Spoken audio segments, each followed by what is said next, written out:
Hey everyone, thank you so much for joining us at the Smart Water Mentorship Series put on by SWAN's the Rising Smart Water Professionals. We're really happy to be here.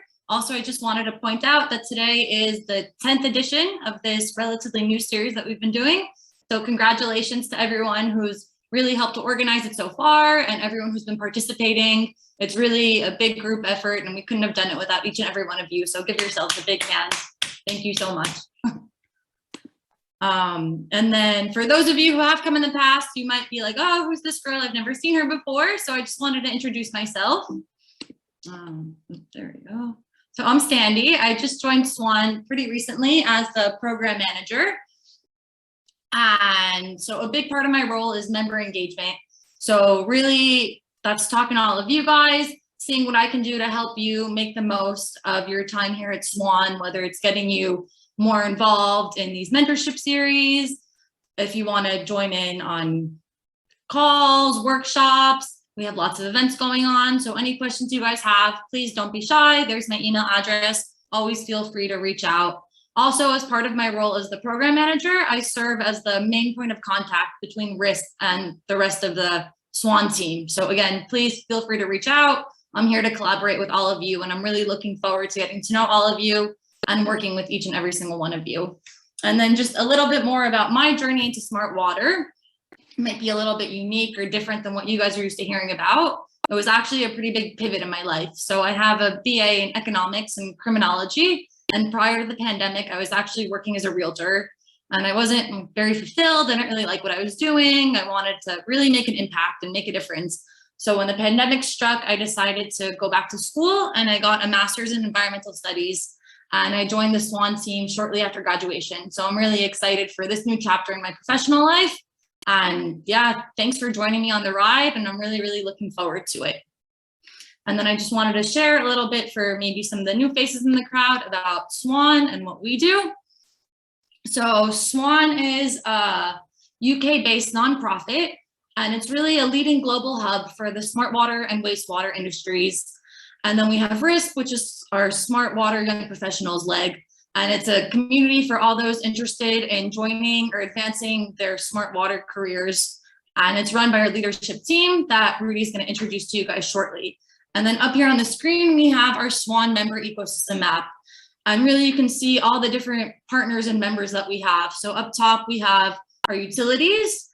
So we're pretty utilities driven, but you don't have to be a utilities to be a SWAN member. You can be a designer, an engineer, an academic, assets and work management, industry specialist, everything all the way through to metering and customer management, and then stormwater and wastewater management. So there's really a space for everyone in this sector. In SWAN. And I think that my personal journey shows that you don't have to have a specific background or a certain degree. Really, the most important thing to get involved here is passion. So yeah. And then just a couple of opportunities that you guys might find at SWAN. So of course we have RiSWP. We have these great mentorship series with different thought leaders, really inspiring us young professionals. We also have some networking opportunities. Just a show of hands, is anyone planning on going to Aquatech? Maybe, So we're gonna have, stay tuned for the official announcement, but there is gonna be a RiSWP drinks and networking event. Also at SWAN, we have our different global alliances. So depending where in the world you are, you can always join or listen in on those calls and hear about the different things going on in your region. We have our work groups and workshops, webinars, just like this one. If we can't be in person, we can still be together thanks to the internet. And then of course, expanding our professional network. So yeah, like I said, if you guys have any questions, feel free to reach out. My email is sandy@swan-forum.com. And yeah, looking forward to working with all of you guys. And Rudy's going to tell you guys a little bit more about the RiSWP leadership team and our program for the evening. Thanks so much, Sandy, and welcome everybody. As Lisa already mentioned, one of our leadership team members, please introduce yourself in the chat and welcome to tonight's event. Our other leadership team for Rising Smart Water Professionals is Emma and Jessica. Emma is here with us this evening. And I'd also like to welcome Jade, who's one of our 16 ambassadors, who will be assisting me tonight with our audience questions. So do welcome them as well. They're sort of our local representatives for the Rising Smart Water Professionals. Today we are hosting a mentorship series episode, and some of our past recordings you can find on our website. So that's swanforum.com/RiSWP, and we've hosted a how to land a job in smart water career webinar as well. So the recording of that is also available. So do check out the website for more details. We also have some resources available if you are job hunting and looking for career resources. There's a great list available. So today we have our 10th mentorship series episode. We'd like to welcome Dr. Henry Roman of the Department of Science and Innovation, South Africa. This mentorship series is really about learning from the best in smart water and learning about career and life advice. We've taken inspiration from a book by Tim Ferriss, who interviewed multiple inspiring mentors for himself and asked them the same set of questions, and realized that asking each person these same questions is going to bring to light different career advice. And what you might find inspiring in today's session will be different from something you'll find inspiring in a few years' time. And that's why we really would like to build this as a knowledge library of interviews. So this being our 10th one is really creating this library, and we can go back and listen to the others again and maybe find something new that relates to you to be a career advice. It's really important in the smart water sector because it spans across sectors. So I'm very excited to talk to Dr. Roman today, as he's in innovation, and I think that's a key part of the smart water sector. So let me introduce Dr. Roman. Dr. Roman holds a PhD in biotechnology from Rhodes University, South Africa. He specialized in bioremediation of acid mine drainage. Then he spent 16 years gaining experience in the National System of Innovation. He had various roles, with 10 of these at the Department of Science and Innovation. Henry has led the development of 2 roadmaps related to the green economy ambitions of South Africa to guide research, development, and innovation in the water and waste sectors. He also has oversight of the WADER platform implementation by the Water Research Council. He's a member of the advisory panel for Sustainable Seas Trust, as a steering committee member of the Partnership for Action on Green Economy, as well as the Switch Africa program in South Africa. So lots, very involved, and he's currently working on developing an STI framework for circular economy. So please all welcome Dr. Henry Roman. Henry, welcome to the event. How are you today?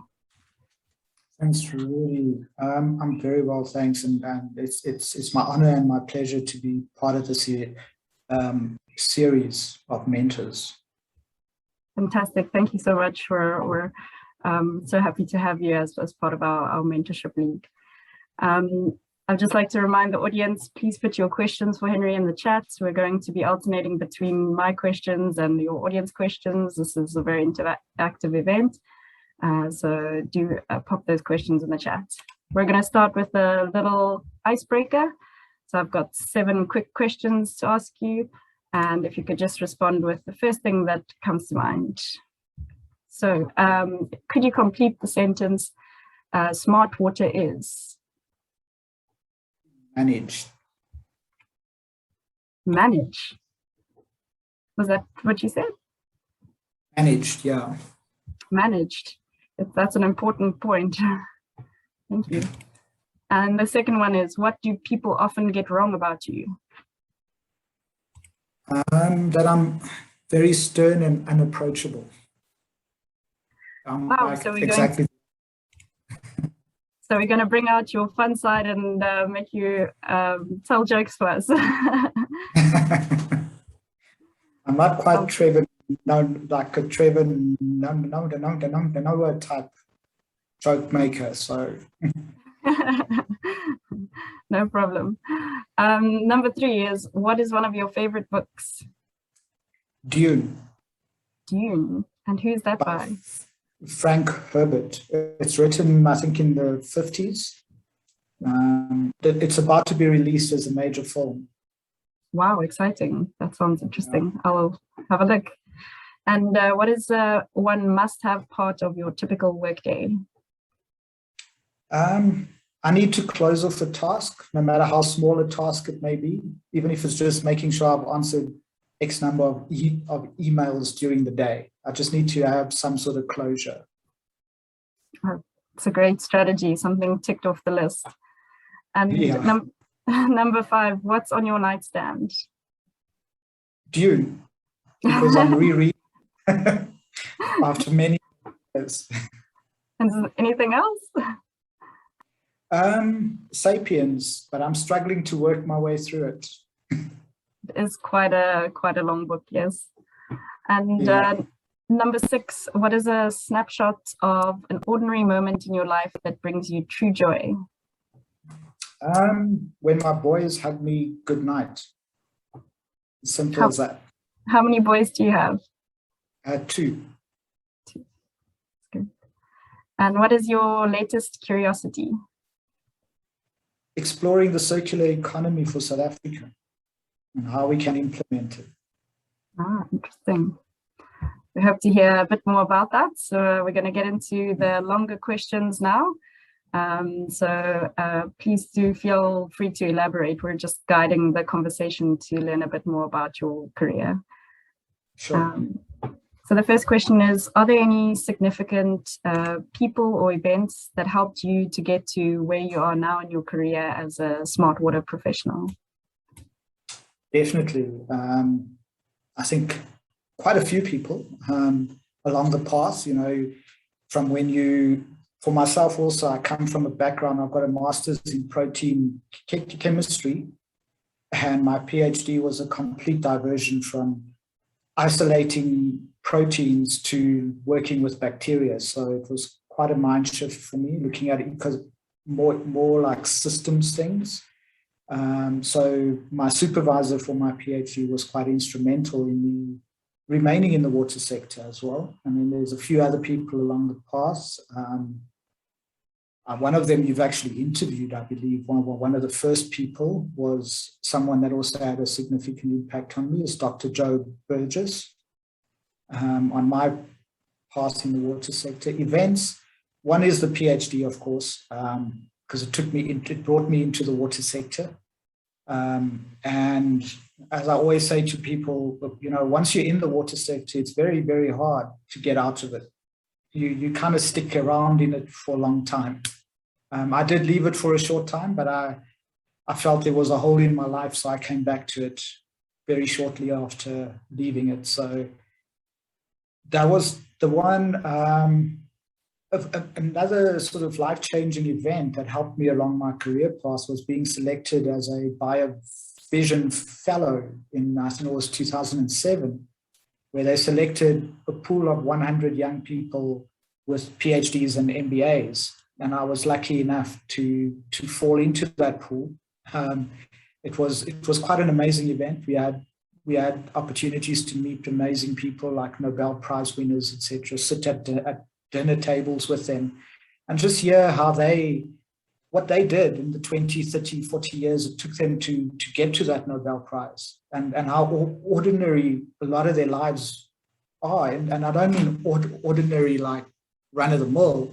It's just they're normal people who dedicated themselves to something that they believed in and worked on it for a long time to achieve it. And that I took that with me. And, it takes time to get to where you are. Yeah, I said 21 years in the water sector, talking to young people where 21 years ago, I was one of you guys. Thanks, Henry. Those are some important life changes and events and people that inspired you. And what do you think is one of the best or most worthwhile investments you've made in your career or life. It doesn't have to be money, it can be time or energy or anything else, something that you've passionately pursued. For me, there's one thing. It was volunteering my time, my effort, sometimes my money, in establishing and working with other young professionals. As I was part of the inception or establishment of the young water professionals in South Africa, and that was for me a really great investment of my time and my effort. I was also involved under UNESCO with the World Association of Young Scientists, who organized a session at the World Science Forum every 2 years when the event is held. And that investment of time and effort for me is really important, because it teaches you a lot about yourself and what you are capable of. I mean, if you're volunteering time, you're going to learn about project management. You're going to learn about writing funding proposals, understanding how government officials look at the world and what they would be interested in supporting, how corporates would support an organization like SWAN, for instance, or even RiSWP. So it teaches you a lot about yourself, but it also taught me about the difference you can make in someone's life. Because as part of the WAYS, which is the World Association for Young Scientists, one of my jobs was to identify young Africans to come to the World Science Forum. And you're bringing people sometimes from areas they never thought they'd go to Europe, to Hungary. And here you're bringing them in, exposing them and what they are doing to a global audience. And that difference you can make in someone's life is priceless. And that's why for me, the investment of time, effort, and sometimes money into volunteering sets you up for life, because I firmly believe I am where I am today because of the networks built through those efforts in those two organizations that I have the privilege to be part of. That is very inspiring, and I think a great reason for more of the people in this call to join our community and to join SWAN. I think volunteering in in an organization such as RiSWP is also opening those doors to opportunities, as you've mentioned, to project manage, as our ambassadors are learning, and I've been learning on the leadership team. So thank you for that advice. I completely agree with you. My next question is, what is the most important leadership lesson you've learned, and how has it proven invaluable? Personally, for myself, it's listening. There's nothing more important in leadership than to listen to the people you're working with and partnering with as well. And I say that because a lot of times we have, and I'll say leaders, in inverted commas, who talk. They talk a lot. I'm not a big talker. If you ask the people who know me, I'm not one to really talk a lot. So tonight I'm talking a lot, and I'm doing one thing I don't do it at all, is I'm talking about myself, which is even worse for me. But I find that if you listen and then you hear what's being said and you take it in, you absorb it, and then in your plans and your strategic interventions, you put it back out there. So you don't just listen to someone for the sake of it so that you make them happy. You actually listen to learn from them, and then you put it back in what you are doing. For instance, when we were developing the 2 roadmaps that you mentioned in my bio, we spent a lot of time listening. We worked with over 60 organizations, over 30 meetings before we developed the roadmap. And it was important that we listened to all the different people from all the different sectors related to the water sector, so that we can develop something that will be, because both of these roadmaps are 10-year plans. And 10 years is a long time, but it's also a short time. And you had to do something that will potentially have an impact at the end of that period. So if we weren't listening, we wouldn't have developed a roadmap that is accepted by the people who actually need to implement it. So for me, that is probably, for me personally, my most important trait that I'll always give advice to young people, that that's something to pursue or to pay attention to. And the other is, don't speak to fill a void. Speak when you really need to speak, so that you say something of meaning and value. In South Africa, we say you're hogging the airtime. We don't need that. We have enough of that with politicians, etc. So for me, it's also important, which is why I say I'm not a big talker. I try and speak at critical points in the conversation. And that's it, and that you can only do if you've been listening to the conversation, because you can then steer the conversation at the same time when you're making your inputs. So yeah, that for me is probably the most important leadership lesson. Very, very inspiring words. Thank you, Doctor.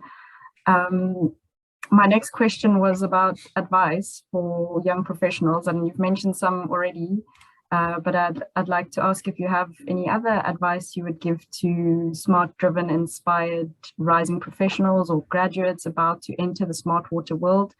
And is there any bad advice that you would recommend that they should ignore? I think the one thing I see a lot in young people today, because we have such a wealth of information at our fingertips, is they think they know it all. But, knowing a lot about something from reading it and knowing a lot about something from doing it are two separate things. So the older persons around you, or let's call them the more experienced persons around you, taking the time to sit with them and listen to what they say can teach you a lot. I'll give you a personal example. I used to work at a water utility as the manager for innovation. And one of the technical experts, he ran all the wastewater treatment works. And he's passed on already a few years back. But I worked it out. I probably spent at least an hour a day in just sitting in his office across the desk from him and listening to him tell me about what's happening at the treatment works. And through that listening and asking a few questions here and there, I learned a lot about biological nutrient reduction and how wastewater treatment works operate. Something that I never picked up in a textbook because it wasn't really my field. But just sitting and listening to him, like I said, an hour a day on average, I managed to learn quite a bit that today I can sit and review proposals, look at people's technical reports and actually understand what they're going on about, and also review it in a proper way.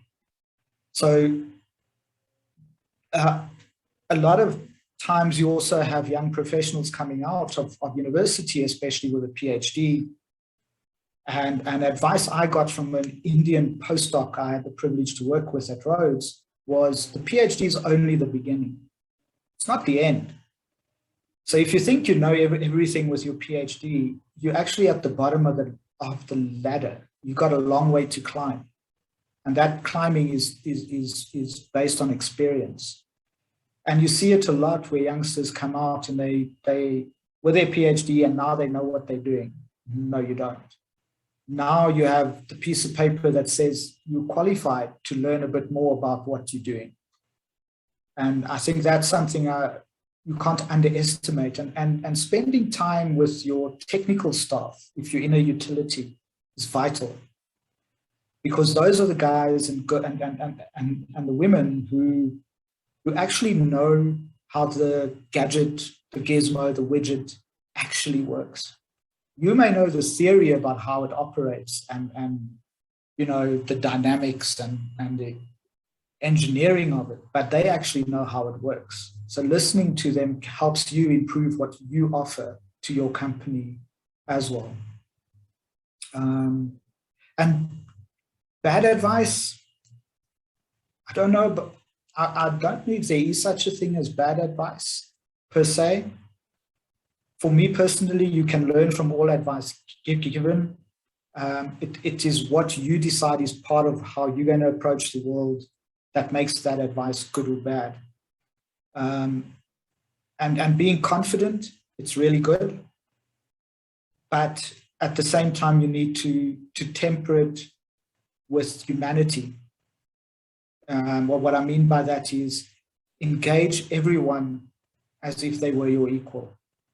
Whether the person mopping the floor in the building or the CEO of the building, everyone is human. And I think it's very important that we work with everybody in that manner, because networks and friendships matter. And my experience, the secretary, most important person in the office, she's the gateway to the CEO in any case. So if she's unhappy with you, you'll never get that appointment. If she's happy with you, you get it every time. So human relationships are key as well. Wow, there was a lot of inspiring advice there. I'm going to have to listen to the recording again. Thank you so much for all of that. I have one last question, and then we're going to take some audience questions. I'd like to ask you, Doctor, do you have a mentor, or have you ever had a mentor? And if so, what role did they play in your career? If you could add any other details you'd like to. Sure. I've had many mentors. I think on one's career path, you won't have one mentor. You'll have a few. Some will be in and out of your life very quickly. Some will stick around for a few years. And they all give a different aspect, or bring a different aspect. You know, they're people, and they don't have to be older than you. Your mentor doesn't have to be older than you. Remember, a mentor is someone you're learning from. I've had mentors younger than me, but they had an experience that I wanted to learn from. So I spent time with them, you know, and I'll give you one other example. For instance, when I was working with UNESCO, there was an older guy who, he really pushed me, put me in situations outside of my comfort zone. For instance, like I said, I'm not a big talker, so I'm also not one to go knock on the door of someone and say, hey, I need a few thousand USD for this program. Can you help me out? It's not in my nature to do that. It wasn't in my nature to do that. It is now. I don't have any fear to do that anymore. But it's because he put me in the situation and said, you will do this, and then you'll come back to me and tell me how it went. It didn't always go well, but I learned a lot in that engagement through him as well. But I think the main thing comes to setting time aside, finding someone you can learn something from. It doesn't have to be technical only. It can be about life choices. I've mentored someone who, she asks me now and then, you know, I'm going to buy a house. Can you advise me what's good to do and what not to do? You know, that type of thing comes up as well. And this is a person I've personally mentored for probably 10 years already. Every time she needs advice, she'll pick up the phone to me, and I try my best to be available to her. And you'd be surprised how many senior people make the time for young people coming up to help them get their careers off the ground, because for all of us, it's important that everybody gets enough information and experience as fast as possible. Simple reason being, our planet's in bad shape. And the more of us there are that can actually help to rectify that situation, the better. So a lot of us are willing to give our time and our effort to help out where we can as well. But definitely, the one thing I've learned from quite a few of the mentors is always be authentic to yourself. Be yourself as much as you can, because when you are not being yourself, it's apparent to everybody. So being authentic is very important as well. Thanks, Henry. Just wonderful advice for all of us. We're getting some really good questions in the chat. I think the first question we want to ask, so I think Narayan kind of put a one sentence, can you support in Nepal? But then we also had another question from before, which basically asked, so the person who asked the question, Ibet, she's not on the call, but she's from Ecuador and she has a master's in science in Ecuador, but she's wondering whether she can have an international career in water because she thinks, she only has a master's from Ecuador. And I think Narayan has the same question, like, I'm in Nepal, how do I, can I reach out across countries to have an international career? So do you have any advice for young professionals who are in one country, but then want to do something globally or go from one place to the other? How do they connect in that sense? I think the first thing is you have a person, so you kind of know what you're doing, so that's the first thing is don't think because you're from Ecuador or Nepal or South Africa for that matter that what you have is inferior to the rest of the world. You've come this far. The other part is to have that international career is get involved in networks like these, like SWAN and RiSWP. The International Water Associations, another network of water professionals. If you get involved, you get in touch with people all around the world. Opportunity knocks. The lady I worked with at UNESCO, she worked in the office in Paris, and she was from the West Indies, from Jamaica, and she was working in Paris. So and she still is actually. So I don't think where you're from matters as much as how you use what you've gained. And if you do it right, people will notice you, and you will advance your career, I'm sure. Great. I hope it's helpful to a lot of everyone's international, but to a lot of people looking to branch out in their careers. Next, Amrita asked a question in the chat. Amrita, if you would like to unmute yourself and ask it live, please go ahead and do that. Thank you so much, Jade. So yeah, am I audible? Yeah. Yeah, thank you. Yeah. So hello, Dr. Roman. Thank you for giving great advice. Great advice is like a great piece of advice today. I mean, there has been so meaningful, words and things you've been mentioning. Like we can, I think most of us, I have been realizing that there is so much to relate, and I think so many of us can relate so much with all the things that you've been providing. And my question for today is, what particular part of your professional work in smart water makes you feel challenged often? And what makes you feel comfortable at the same time, like from some of the work, from the part of the work you do?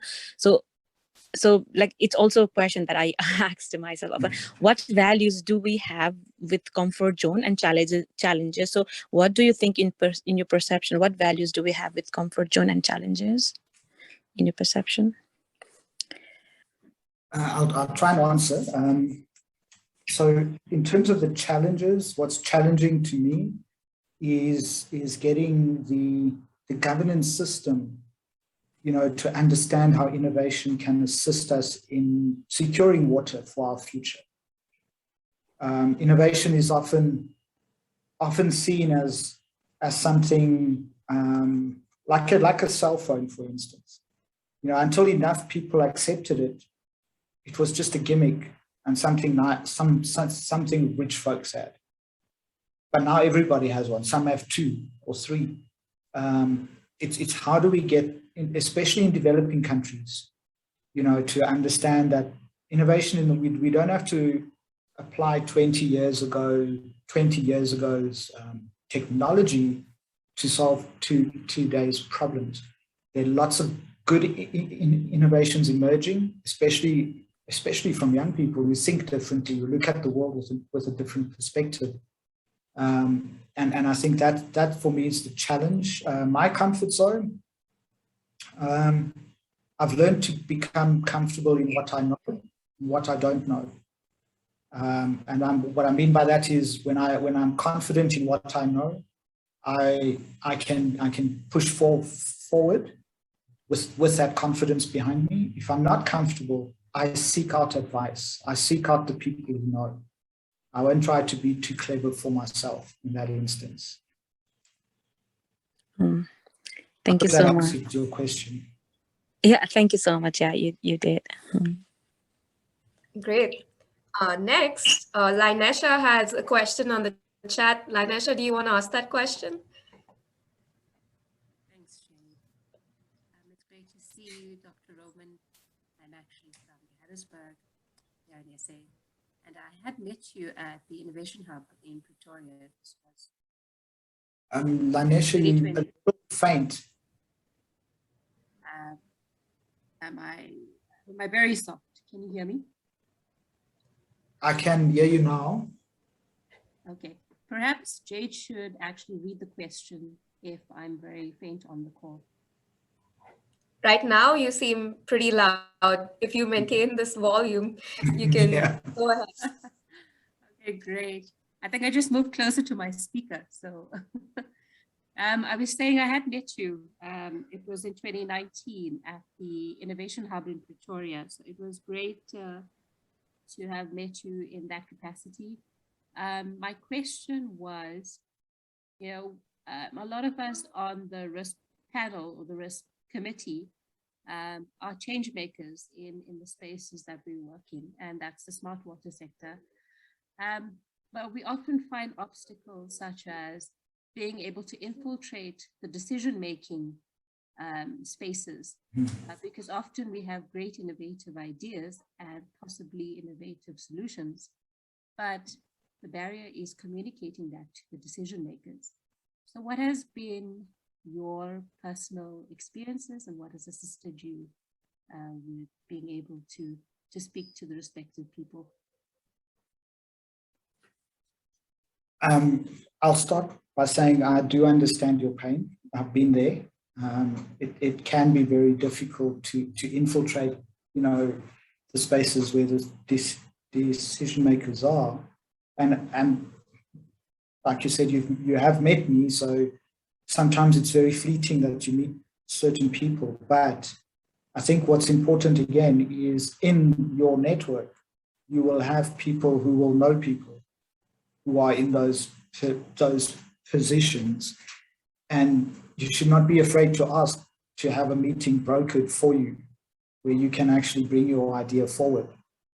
It's only by and it's not to be brash or you pushing your way in. It's opening a door to allow you to express what you think can be done. And there are a few forums. I know in South Africa we have a few of these hackathon type forums where the Water Research Commission brings people together to hack out solutions to problems. So that's another way of getting in, because there are some decision makers maybe in the room. You may not even know it, especially now with the virtual world that we're in. But I think that's for me, what worked for me was using the networks that I had to open doors that I wouldn't easily get to.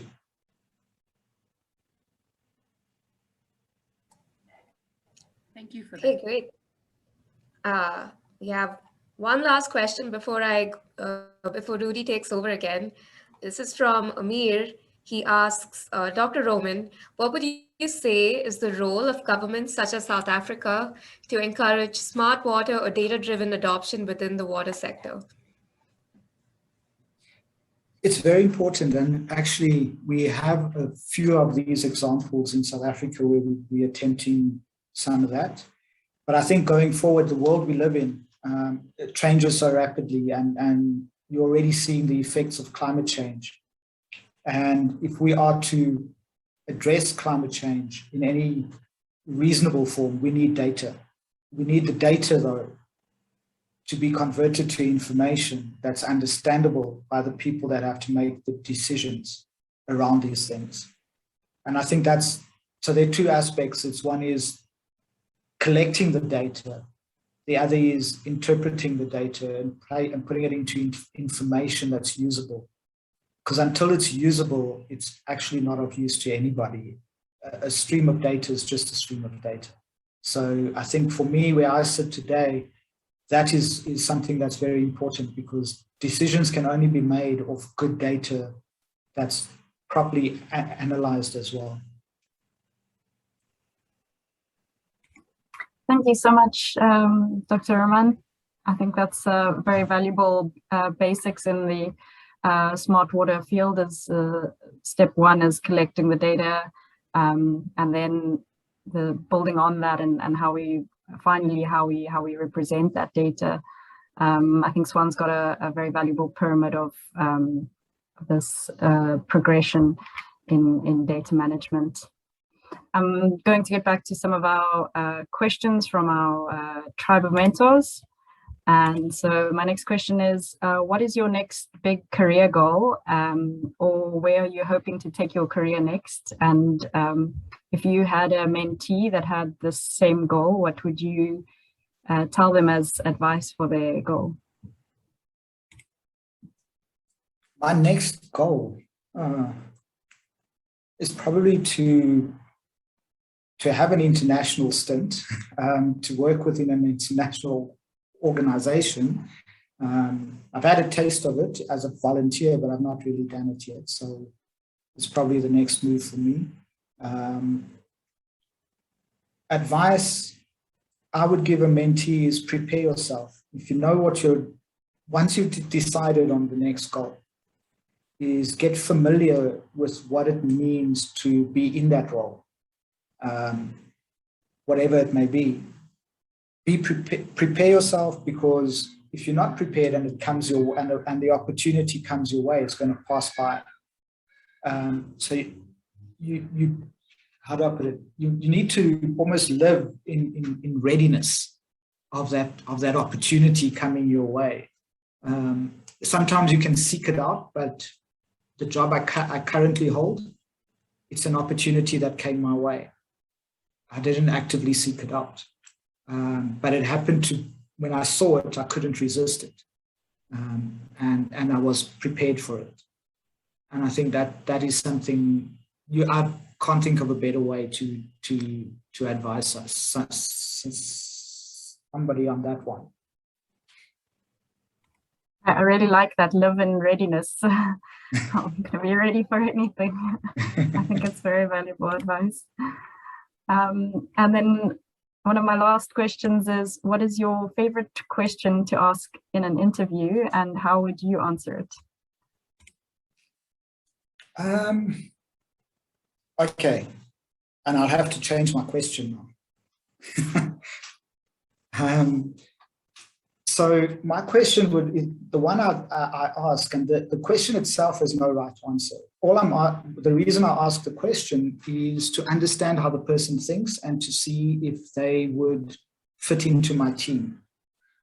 So the question is, so globally we have SDGs, we have the Paris Agreement, we have the COP meetings. In South Africa, we have a national development plan. We now have the economic reconstruction and plan as well. And all of these plans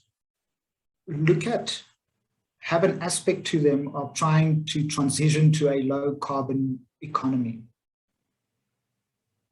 Now, between all these plans, how would you navigate them as in the work that I do? So if you're applying for a job with me, I work in the green economy, in climate change, in water and waste.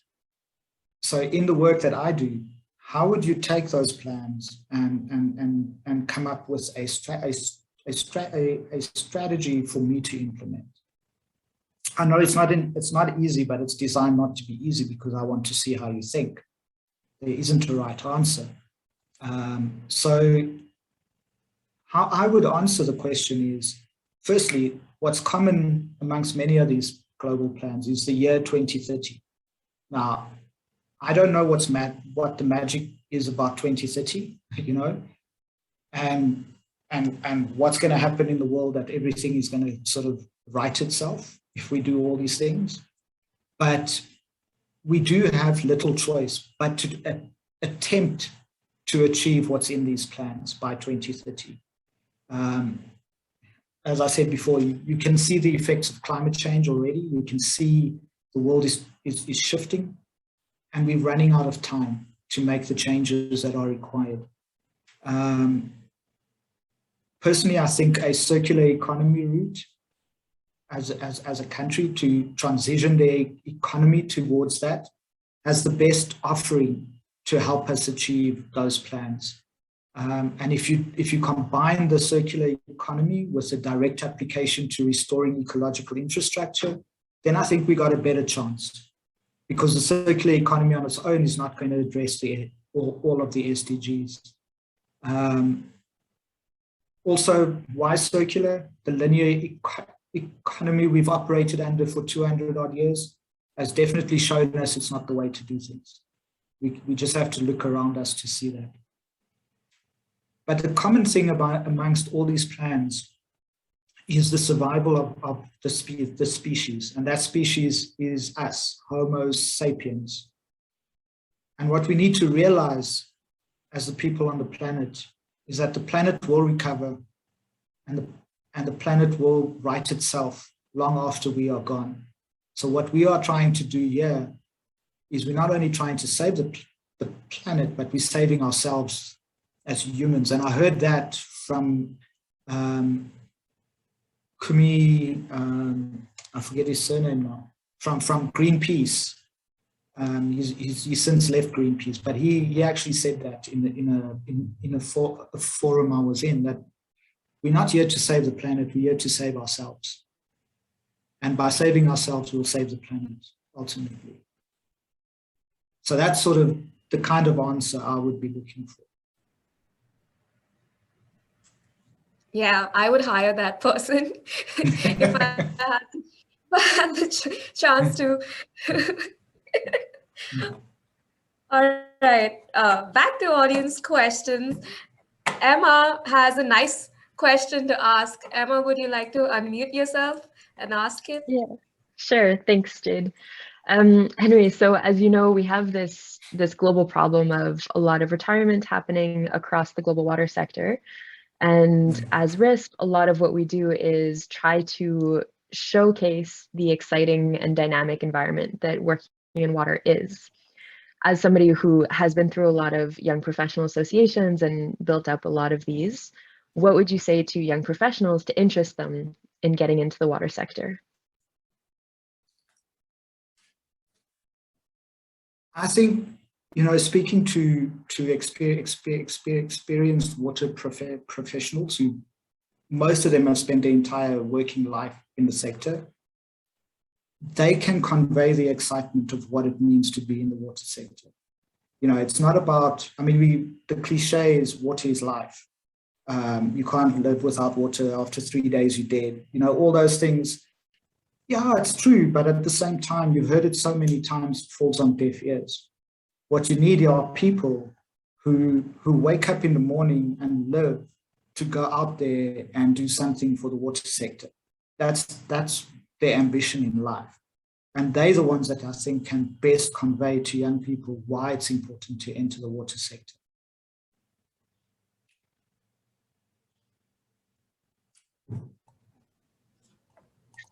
Nice. I have a really, yeah, that was just really nice.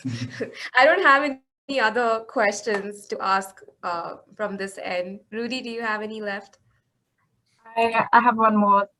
Thanks, Jade. Henry, if you could have a gigantic billboard anywhere with anything on it, metaphorically speaking, getting messages out to millions or billions, what would it say and why?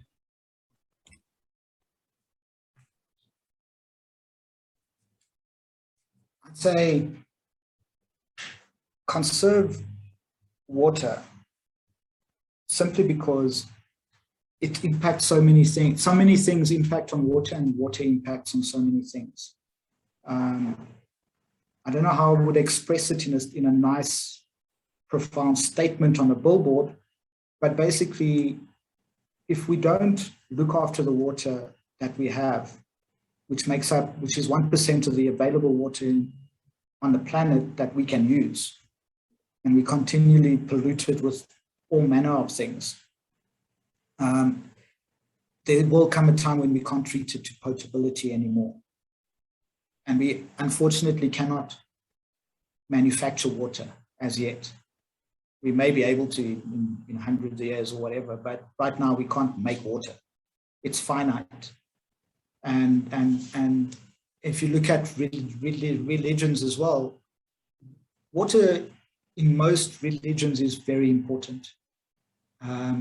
But yet, as stewards of the earth, we don't really do our job in stewarding this resource of which we are made up of 70% of it ourselves as human beings. So for me, that would be the ultimate, because the work I do involves catchments.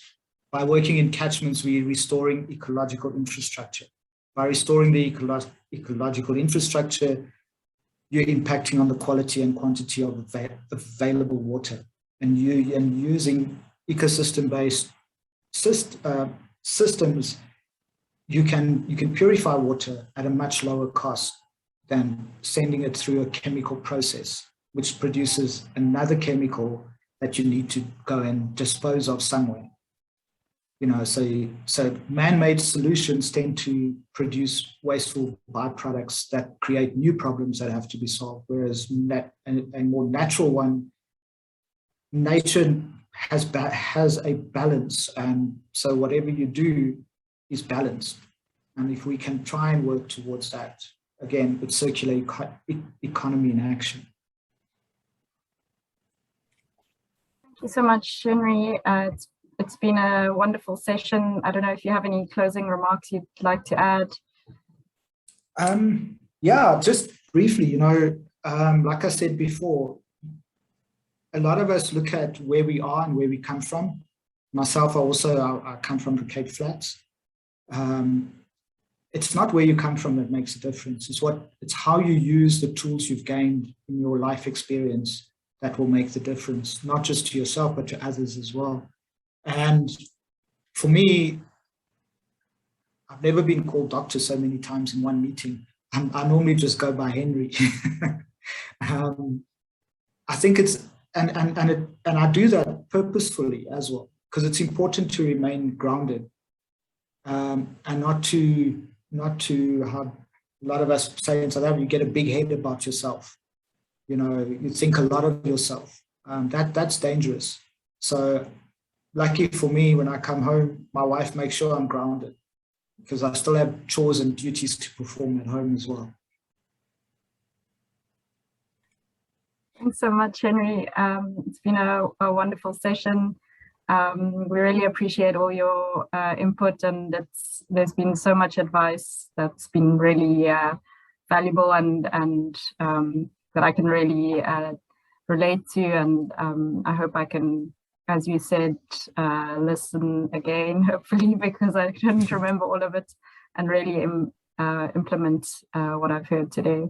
And I hope everyone on the call can also do that. So thank you so much for joining us. It's been a really valuable session. And I'm very proud to have this the session recorded and put on our Tribal Mentors library for many more generations to take inspiration. And yes, so thank you very much, Henry. And thank you to you, and to allowing me the opportunity to share what I've learned as well. Well, it's been a pleasure. And we're just showing now the advertisement for our next session. So these are monthly mentorships series interviews. So please do join us for November's session on the 10th of November, 2 to 3 p.m. BST. I know the time zones change, so I'm not sure what that is in my time zone, but have a look out.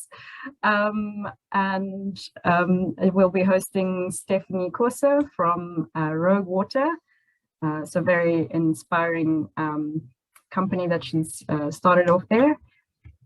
Just a reminder, in the chat, we've posted a feedback survey. So if you have any feedback on these sessions and how we can improve, please do participate in that feedback survey. The recording will be made available on our website, which we'll also post shortly in the chat. And I hope you have a wonderful evening. Thank you, everybody.